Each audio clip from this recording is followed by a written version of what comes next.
welcome to the Deep Dive.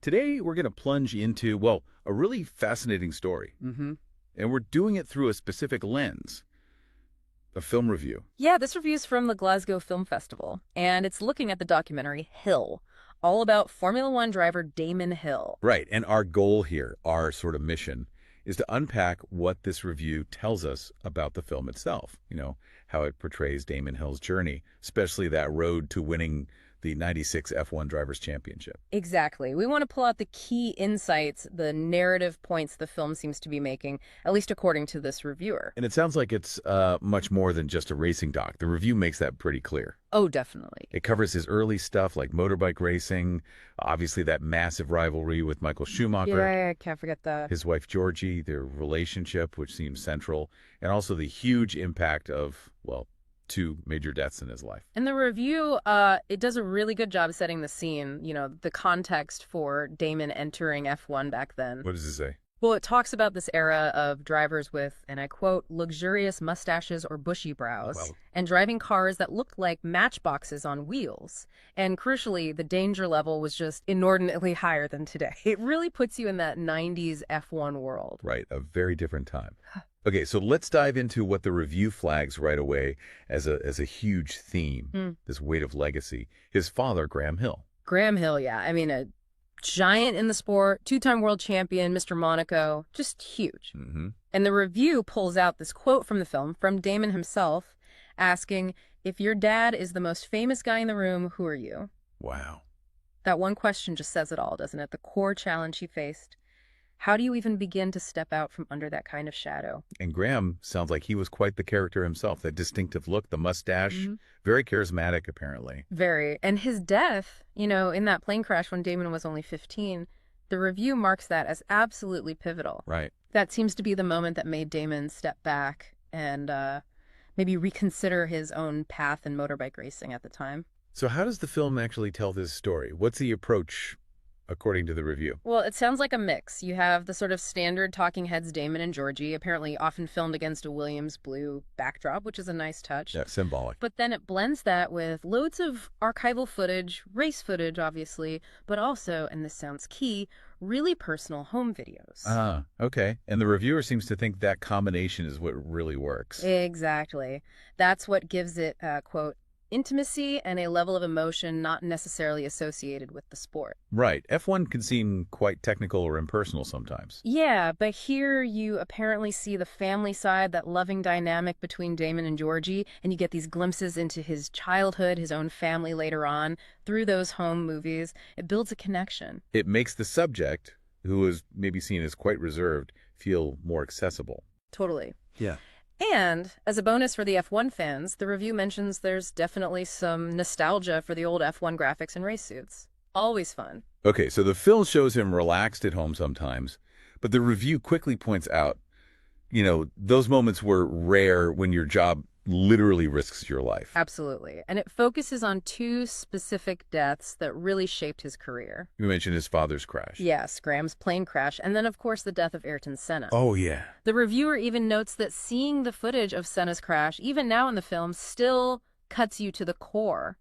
These weren't abstract events for Damon. They were deeply personal losses that affected everything. And there's a specific visual moment the review mentions where the director superimposes Graham's face over Damon's visor while he's driving. Yeah, described as a beautiful moment, but also just incredibly poignant, isn't it? It really is. It visually captures that heartbreaking reality his biggest triumphs couldn't be shared with, arguably, the two most influential men in his racing life, his dad and Senna.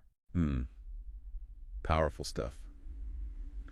Okay, shifting gears a bit, from the personal to the professional rivalry, how is Damon's personality portrayed, especially compared to Schumacher? Well, the review describes Damon as shy, maybe sensitive, definitely not a driver who seeks out the spotlight. You get that impression. Which is quite a contrast to Michael Schumacher. No, completely. The review says Schumacher laps up the driver's press conferences, and Damon himself apparently calls Schumacher imperious in the film. Imperious, okay. And the film seems to really dig into this using archival footage of catty comments, thinly disguised insults, and Schumacher's legendary resting bitch face. It sounds like it captures that psychological battle alongside the on-track one. Getting inside his head. Exactly. And that rivalry had real consequences on track, didn't it? Mm-hmm. The review mentions Damon hitting a rough patch after a good start. Yeah, things like reckless crashes, spins off the track, and engine fires. Big problems. And those cost him the 95 championship, right? They did. And that 95 season was apparently incredibly close. The review highlights it came down to just 1 point in one race separating Hill and Schumacher. Imagine the pressure. Intense.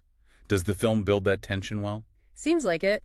The review mentions Lorne Balfe's musical score, adding real tension and drama, even though, we know the outcome historically, it still grips you. Okay, but then comes the turning point. After losing in 95, the review says something shifted for him. Yeah, it describes him finding clarity in that defeat. He stopped doing something called concentrated driving, which is an interesting phrase. What do you think that means? Maybe overthinking, trying too hard. Hard to say exactly from just the review, but it suggests a change in approach. Okay. And instead, he leaned into the spirit of his father and, of course, Ayrton Senna, drawing inspiration, maybe finding a different kind of focus. More intuitive, perhaps? Possibly, and whatever it was, it clearly worked for the 1996 victory. And how did that victory land in the film screening? The review says it was met with rapturous applause and whooping cheers at the festival, so it definitely connects emotionally with the audience. A real underdog triumph feel, maybe. And it ties into his own acknowledgement of self-doubt, doesn't it? Yeah. The review says this doubt was there at his lowest points and at the peak of his career. Right. It wasn't something he just suddenly overcame. It was part of the whole journey, which makes the victory even more meaningful, perhaps. The review even gives this visual detail. Glorious close-ups of his long lashes and laser-focused gaze amidst his dark blue racing helmet, really painting a picture of that inner intensity.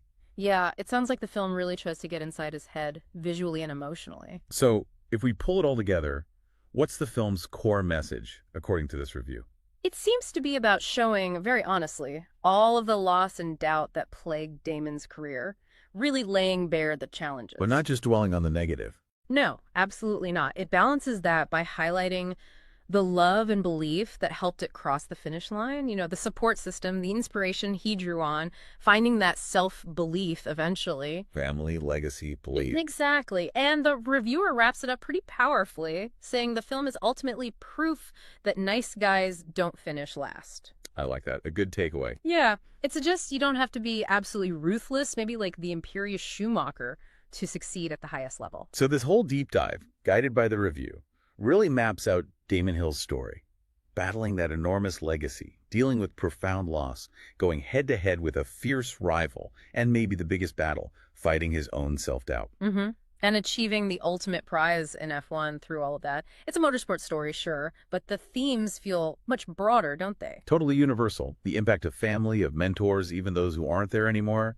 how sometimes setbacks can actually lead to clarity. Yeah, and that internal struggle we all face, really, when we're trying to achieve something significant. And for anyone wanting to see the film itself, the review mentioned it premiered at Glasgow Film Festival and is heading to Skye, UK, and Ireland. So keep an eye out if you're there. Sounds like it's worth watching. Captures the speed, but also the human story. Definitely. And it leaves us with something to think about, doesn't it? Pulled right from Damon's story.